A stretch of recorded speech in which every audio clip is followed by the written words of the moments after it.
All right, this is Selling Houston P.O.V. I'm Bernard Lewis. I was told I don't say my last name. I have Ebony Royal. And Aisha Shelton. We have our special guest back. Coach Austin here. Woo! We like it. Let's We just like say we have this. You're our first guest we've had back the second time. Really? I didn't know So that. it has to be some value that you're adding to us. And in the actually, I'll be honest with you, we got a lot of calls like that Coach Austin. He was pretty good. So I was like, oh, hey, Ebony, I think we need Coach Austin back. Yes, Sooner than later. So we did not have enough time. I mean, we were just getting started. And I have a feeling that this is not going to be your last time either. But, we just it's a lot going on. It is. Right now. It is. A lot going on. We have the rise in interest rates. We have crazy things going on in the housing market, in the stocks, with stocks. This week has just been from the crashing of the stocks to the interest rate hike or rate. They all played a role in right. Yeah. So there's just a lot going on, and we thought we would bring our business brainiac back. And today, before we get into the topic, I like a little small talk, y'all. Come on, before we dive in there. I used Instacart for the first time and it was great. Oh, the first time. Right? Yeah. I just refused to go to the grocery store. And then I was like, man, can you just bring this to me? Because I'm not going. They can. And they did. And they do. Very well. Okay, but I have a very horrible story to tell. So I'm at the office later than I should have been and thought I needed to have dinner. So I order Uber Eats and I ordered Lost and Found down the street, right? Uh-huh. So a cup of gumbo, $27. That's a lot of money. And she can make you some. Okay. Listen, and I'm like, I can hook you up, girl. And I wanted to try the banana pudding. That was $10.50. That sounds great. So I hit send on a $50 order after all of the Uber fees. Not a minute and a half later, I was like, that's a really bad idea. I need to get in my car, drive down there and pick it up. If that's what I want to do, I'm sure it'll be much cheaper. Well, Uber said, you're welcome to cancel this order. We'll credit you for $6.49. We'd have to charge you $40 because the kitchen's already working on it. So in order to cancel it, I would have had to have paid $40. So be very clear when you want your Uber order because once you hit send, there is no going back. There is no. Period. Well. Okay. My feelings were hurt. I would be too. Yeah. $50 on dinner for myself. And you probably weren't going to get full. It wasn't what it was supposed to be. It didn't give what it was supposed to give at the $50 mark. Well, I'm going to tell my little story that just happened recently. So everybody knows I'm getting over COVID. Yes, I had COVID. Getting over COVID. For the second time. I did my little Instacart order. And they snap a picture when they drop it off. And I'm like, wait a minute. That's not my mat in my front door. That's not my house. Dropped it off. I dropped it off. Well, it was down the street. Yeah. Oh, no. Like down the street. And here I am. I have COVID. I'm like trying to put on gloves and a mask and walking down the street Oh with my God. That's horrible. Yeah, like where's my girl? And then the little driver, he's like, well, I'm sorry. That's where my GPS brought me. Did you care to look at the numbers on the house to make sure that you were at the right place? Exactly. One star. Right. I wouldn't give a star. But wait, and the thing about it is, like, I pre-tipped. Oh yeah, I don't do that anymore either. I'll wait till after. I was. I think really you can modify mad. it. It's too late now, but I think you can modify your tip. Oh dang! Yeah. Too late. Oh well. That's all right. You got paid extra to deliver to the wrong house. Hey, sign me up. I can just do whatever I want to do. It's in your neighborhood. Right. So, okay. All right for the small talk. Good job, Bernard. So today I wanted to spend a little time, and I've been seeing this a lot on social media. Assets versus liabilities. Saucy. It's really saucy because it's so many things, and that's why we wanted to have you, because we feel like that you can maybe speak to that a little bit more than what we can. Okay. We slang a house or two here and there, right? Right. But that's assets and somebody's liabilities. But other than that, we don't know the behind the scenes stuff. Yeah, it's good to talk about it. I'd be interested to like. I mean, you have a perspective, and I can't wait to hear it. But also to be able to like throw stuff at you and be like, asset liability, Louis Vuitton bag.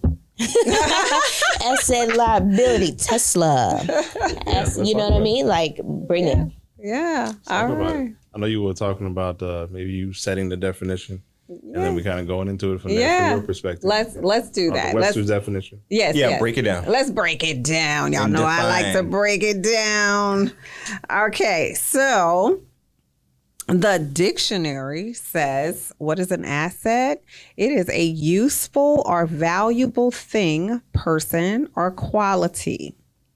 Property owned by a person or company, regarded as having value and available to meet debts, commitments, or legacies.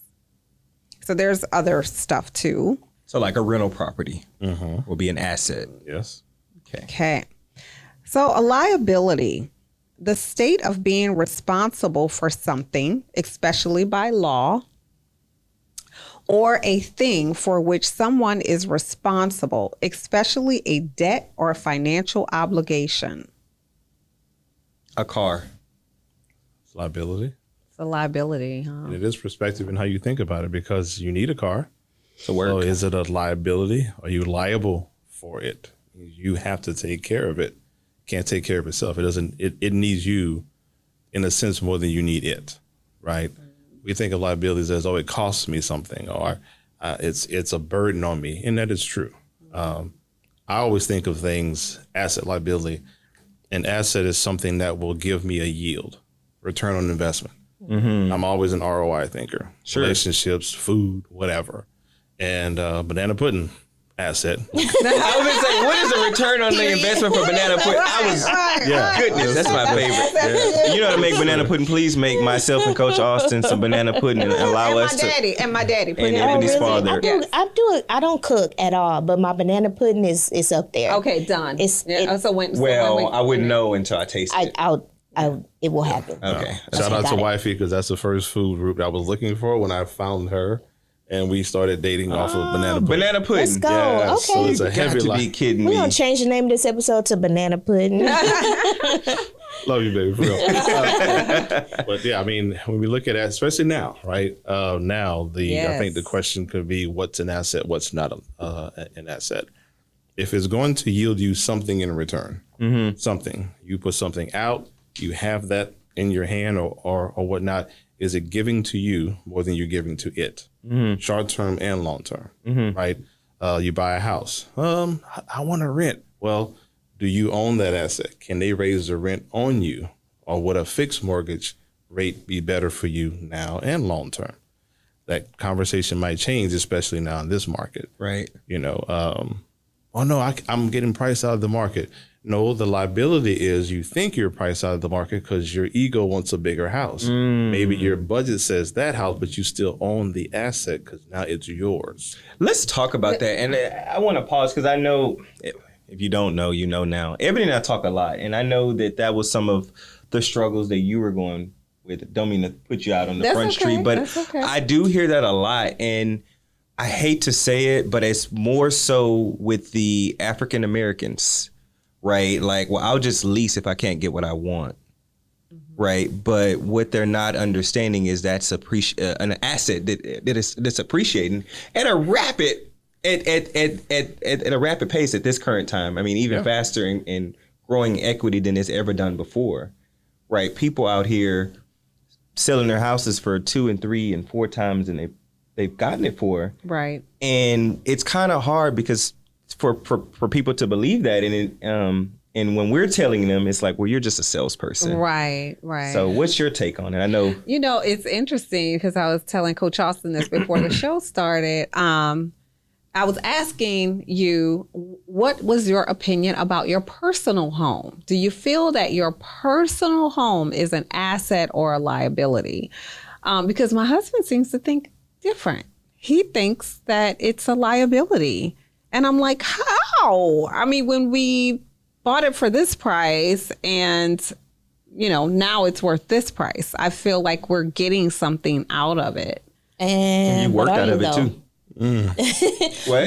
But are you though? Right. So It's a perspective, right? in my opinion, I feel like it's an asset if you're utilized. So you have with the debt equity that you have in your account. So is it an asset? Yes. But if your equity is just sitting in your house, just kind of hanging out, is that truly an asset? And I don't want to get too complicated but certainly owning a home is great and you can build equity, but how do we make that asset valuable, right? And so I'm going to say if you have $100,000 worth of equity, what's that $100,000 doing for you if it's just sitting in your house?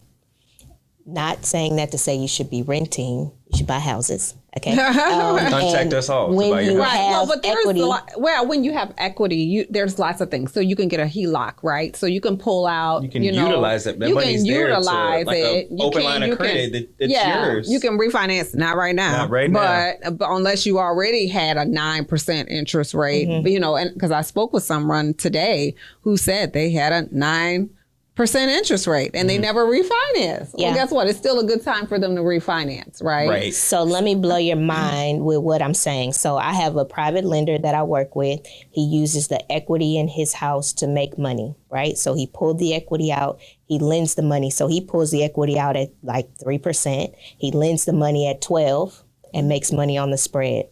Okay, so when I'm saying equity and asset and debt equity, what are we doing with this equity?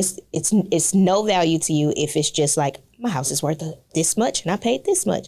How are you going to utilize that asset to make you more money? All of your money should be making babies. So then it's an asset. It's just whether you use it or not. Yeah. She's saying it's more so a liability if you live in it, unless you're leasing it out and it's giving you. But that's what I'm saying. ROI. So Is that what I'm getting? It's an asset, but you're just not utilizing the asset. You're not utilizing it. Well, let's think of it this way too. If you're going to and if you have to lease, listen, we No all problem. have Lease. Fine. Do you do what Right. your life But can if you handle. can buy. Yeah. If you can You buy, can always so think of it, and everything should be long term. We should always think 5-10 years down the line. Yeah. To where if I'm leasing 5-10 years down the line, let's just say 5 years, how much of a liability that lease is a liability? That Per the lease is a definition. liability I'm liable for to sure. pay that. Yeah. Now, if I have a mortgage at a certain rate and it's fixed, and I can build equity over time, the only liability in that in that situation would be your mindset. I mean, we talked about that a little bit before too. Your mindset is a liability because you have an asset that you don't know how to use. But I'd rather at least have it than not have it, because 5 years of leasing compared to 5 years of appreciation of that hard asset, now I've got rid of two assets because I've got depreciation on my taxes, I got appreciation in my equity, and I live there. So if anything went down, I can go at least work at HEB at night to pay that mortgage. I'm good. That's correct. But if they raise rents on me like they're doing now to a lot of people, that's a double. Yeah, you have to. That's a double liability. So the asset is your mindset oftentimes, and the asset is the position you put yourself in. If you're in a better position to play chess and move the pawns and not be the pawn being moved, then that you got to be careful. You can even put yourself in more of a liability than anything else. So we are sometimes our own liability, our We are. mindset. Sheesh. Ooh. Yeah. Sometimes you don't even know it. Yeah. Sometimes you don't know it. Like right now in this market, all of the news that's out here, I wouldn't say it's good, bad, or indifferent. Yes, the Fed had to raise rates to curb inflation. Have to. No problem. Yeah. Do what you have to do. Yeah, have Sir. to. But there's also something called quantitative tightening that we don't hear talked about a lot. The quantitative easing was the money being put onto the market, but the tightening is going to be, okay, let's get this liquidity. Let's get the product off the street, basically. And that will cause some shortfalls. You've got your Targets and your Amazons, all these TVs, all of a sudden y'all noticing They are on cheaper. sale. Big time. They're going to get cheaper. But when these goods start to get cheaper, then what do companies are going to have to start doing? Laying people off to affect that profit margin. Yep. Gotcha. So the crashes of the world, historically, if you don't know the history of the markets, that's a liability. An asset for us and those that we teach in Bank Ready, shout out to the company, we want to teach that mindset so that you know how to pivot in this market. Because if you pivot in this market and that's an asset, those liabilities, you can kind of hurdle around them for the most part. So This asset liability conversation can go so many directions. So many different directions. Like what could be considered a liability for one person, somebody can make an asset and vice versa, right? What's an asset can be considered a liability. And when I think about like overextending yourself on your home purchase, then it is very much a liability. So if we're thinking about it as an asset and we're coming in and buying it, like what do I want to extract out of it? What value why am I doing this?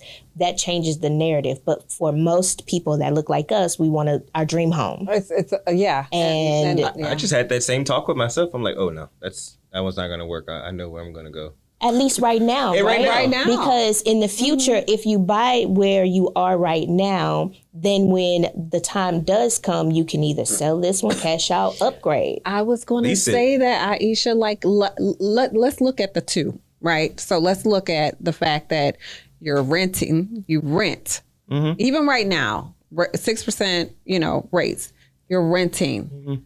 5 years from now, what will you get out of the place that you've been living in for 5 years? Nothing. If it's an apartment complex, new management probably every other year. Right. You purchased. You did not get your dream home, but you purchased. And 5 years from now, what do you have? Nothing. Oh, you purchased. If you purchase. Oh, you have your equity. You have some equity. Yeah. You have some equity. You have some leverage. Yes. Let's just say leverage. Yeah. Okay. With if you're renting, and let's say you have a hard month, you get laid off or something financially, you can't pay your rent. You think they're gonna let you? You think you're gonna be in forbearance for a year? What about for a 2 year? years, a year and a half. 2 years, right? You think that forbearance is an option for you? No. Yeah. No.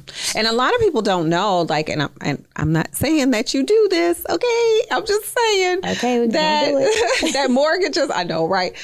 Mortgages are due on the 1st, but you really have until the 15th to pay it before you start to accrue any, additional late charges and late fees. Interests. You don't have that luxury when you're leasing. There's just so many nuances and between renting and buying, but I thought this is interesting because my husband and I have this debate all the time. He's like, this house is, I don't care, we live here, it's a liability. I'm like, well, and it's your, I think it's what your mindset. You do. Yeah, it's what you do. I think for us as a community, we don't plan to say, hey, this is 2022, in 5 years, where do we want to be? And what's the best thing to put us there, right? And it's the same mindset you use in the stock market, in your business, whatever. Like, you're here now. We always think about the next move tomorrow, next week, or a month. But where do we want to be 5 years from now? And what's the best vehicle to get us there? Is it that FHA duplex situation? Or is it whatever it is? Or is it leasing for a year, downing our expenses and putting that savings into a down payment for an FHA or a HUD situation, whatever. Right. Our mindset's definitely in that lack of planning. It's a huge liability for us. Huge liability. That's good. Yeah. All right. So let's play what's an asset, what's a liability. Go for it, Aisha. She said a Louis Vuitton. Go ahead with that Louis Vuitton. Louis Vuitton bags, the price has increased dramatically. I'd like to think that the bags that I bought in the past are now an asset because I can resell them on the market for more money. Asset or liability? Do you know that for certain, or are you guessing? No, for certain. And how much are you making? It's about maybe $80 more, 80 to 200, depending on the bag. And the bag costs how much? $1,300. $80 profit.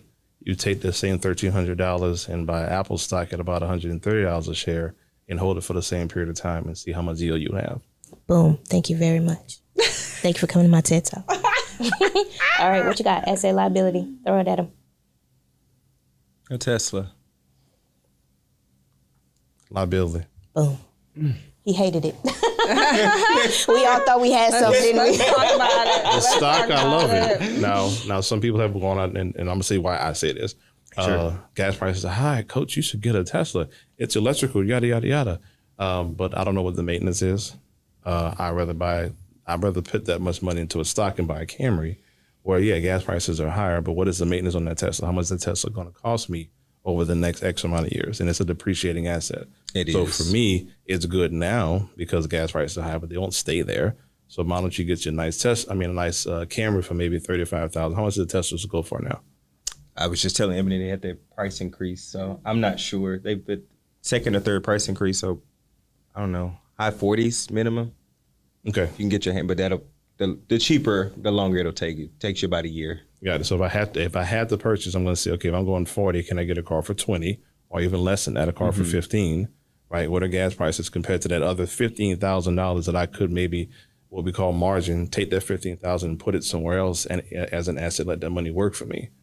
I'm paying into an asset, into a car that I'm saving on gas on. But am I really saving right now? Do I need a $40,000 electrical car? Or can I get a $15,000 car to get me from A to B and take the rest of that money and do something else with it? If we don't think that part out, because I can guarantee you give me $15,000 in the same amount of time you'd own that Tesla in 5 years, put $15,000 into the market and go back to the last time we had a recession, right? And see how much money you would have made on $15,000. And if you could dump it in the market right now, what would you do? Tesla, depreciating, $15,000 in the market now, if it appreciates 100%. Different thought process. That's right. Ooh, all right, what you got? Oh, Lord. Okay. You already said your house. So I don't did say it again. Oh, okay, he said don't say anything. All right. What about a 9mm right now? 1,000% asset. What? A 9mm. I need the clips. I need extra ammo. I need a chopper about that big to put the ammo on. Listen, let the record reflect. We are in Texas. Hello. We are serious about our guns. Yes. We and are so, in Texas. listen, just don't try to come California or Texas. That's all I got to say. You have to have. .org. Yes. Sure. Wow. So Coach, I mean, tell us a little bit about, we have a little bit of time left. What are some things that we should be thinking about investing in as an asset?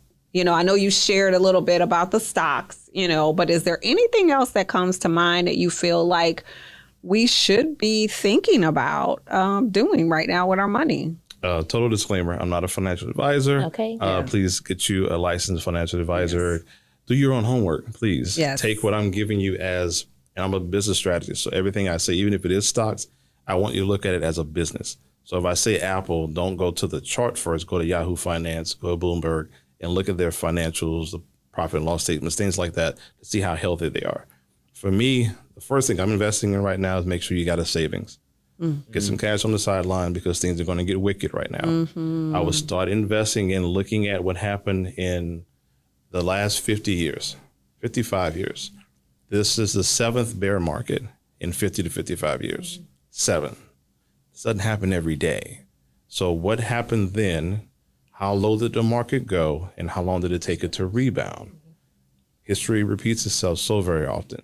This is like a mixture of 2 recessions that we've had in the past. I was going to say, so I've been reading that no 2 recessions have been the same. That's very true. Yeah. No, 0809 will never happen again. Ever. And please, I'm going to say this on a real estate show. 0809, the subprime, it wasn't a real estate crash. The real estate market didn't cause it. The financial market behind it caused it. So quit saying on social media, you folks that say that it was real estate. Supply, demand, you can't build enough houses to put people in. So the supply is always going to go out there. You notice the resources for lumber are starting to kind of taper back a little bit, right? So we're settling. So notice, pay attention to all the fear that was put out there and go back and say, that fear didn't last very long. So what was that about in the first place? Facts over, you can't fight facts. Facts are facts. I would start investing in your mindset. That's really where your money should go. Invest in your mindset and wherever you're comfortable. If you want to invest in real estate, get with a real estate professional, talk to them, buy them coffee, buy them lunch, and learn what it is that you have to do for your own life, what fits your life right now. 5 years from now, what's the best move for me, Ebony, Brayton Real Estate Group? What's the best thing for me? And take that advice from a professional and run with it. If you're looking at stocks, you want to invest in the market, it's a perfect time. The market's down, crypto is down. No, it's called a sale. Apple didn't stop making iPhones. Oh, I love that. They don't stop making computers. Yes, because I just went to Neiman's today. They had a fabulous sale. So you are absolutely right. Most of the time you walk in Neiman's, you never see a sale anywhere, right? So you are right. That's a great perspective. Yeah, a lot of companies are not going to stop doing what they do. Now, DocuSign, for example, go back a week or so ago and see how they roasted the CEO. He gave guidance like everything was okay, but the company wasn't doing what it should have done. Take COVID numbers out of everything. That was an anomaly. Real estate, hashtag. Yeah, take that out and look at the market for what it's worth. Yeah. If you're going to invest in companies, do you feel comfortable investing in the best of breed in whatever your field of advice would be? Get a financial advisor and say, hey, I want to put some money in the market. What should I start reading and learning? Start reading and learning and investigating all the companies that you like, and buy what you use, buy what you like, and invest in those companies. And if you feel that company's guidance will take you the next 5 or 10 years, cool, because they're all on sale right now. So pick your poison. Can I just put a disclaimer? Can your financial advisor ask your financial advisor what their portfolio look like? Listen to this guy, because your financial advisor is trying to sell you products, and Austin is trying to sell you something completely. Like that's just very I'm super weary. I'm a Robert Kiyosakian, so I'm very much like, I want to know what your portfolio looks like when you're advising me. I trust that your portfolio is a healthy one, and the financial advisors at wherever they work, we won't call any names, I don't think that their pocketbooks look like yours might. I mean, they have to, again, and I'm going to say this too, because you asked me what to invest in, I'm telling you what not to invest in, and that mindset again. If you're going to invest in a coach or a trainer or a teacher, if they haven't taken a few L's and they haven't gone through a downturn, you can't advise me right now. Right. You can't. I'm looking in the audience. I'm seeing all the heads going like, yeah. You can't tell me nothing right now. Yes. And I've been running. It's just 17 years for us in business. Totally. Yes. I've seen a few things, so I know now how to weather that storm. Ask whoever you want to ask. Okay, what's been your worst client, your best client? How do you see us navigating this market based on the last recession we've had? And wait. Yep. And not the answer can't be, I don't know, let me see. No, it should be based on what I've seen. This is what I think we should do. Yep. Right. And put a strategy together and then do that. But all the hype game that's going to happen, because scams increase when recessions come through. Yes. Happens a lot because people get desperate. And those of us that say they're recession proof, they're really not. So invest in something that is recession proof. What markets, no matter what, and I don't want to put out a whole lot of game because I'm doing some of this stuff with some of my colleagues, but what do people need?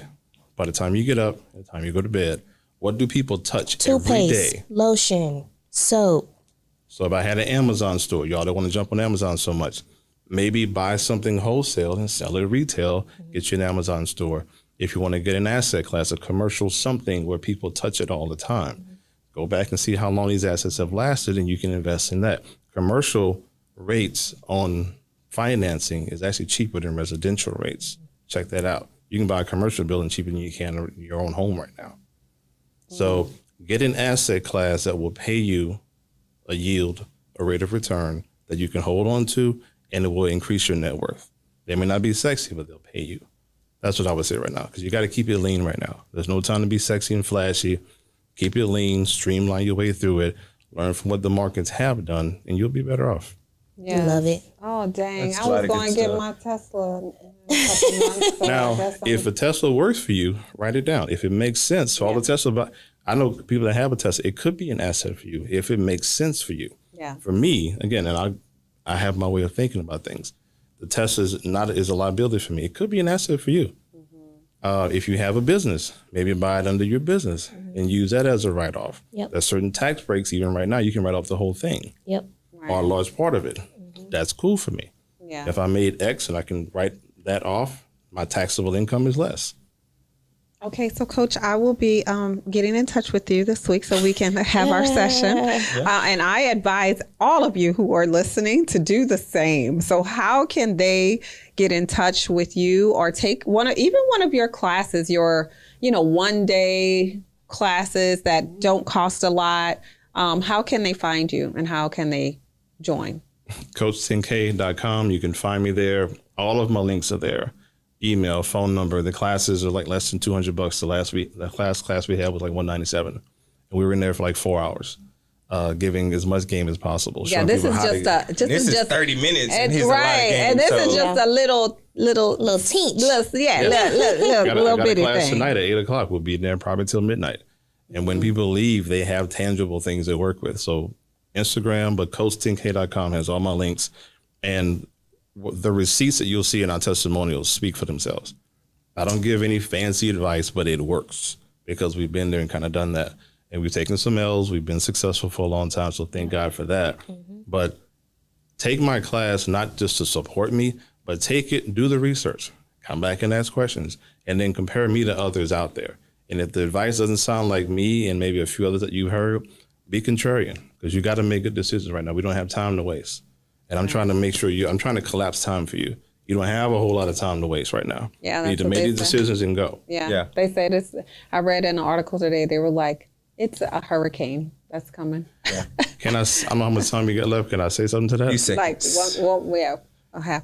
No, make your decisions now. If you're sitting on the sideline, you will get eaten up. Sorry. Yeah.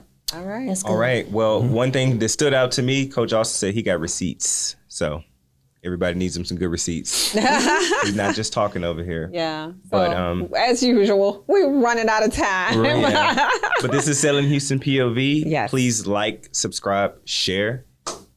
Give us some feedback. Thank you. All right. Y'all have a good one. Bye, guys.